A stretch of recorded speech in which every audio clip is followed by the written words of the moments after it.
अल्लाह के गजब में गिरफ्तार हो गए। ये इसलिए कि वो अल्लाह की आयतों से इनकार करते थे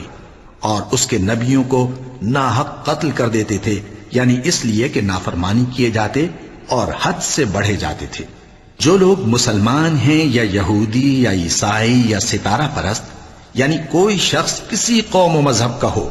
जो अल्लाह और रोजे क़यामत पर ईमान लाएगा और अमल नेक करेगा, तो ऐसे लोगों को उनके अमाल का सिला अल्लाह के यहां मिलेगा और क़यामत के दिन उनको न किसी तरह का खौफ होगा और न वो गमनाक होंगे।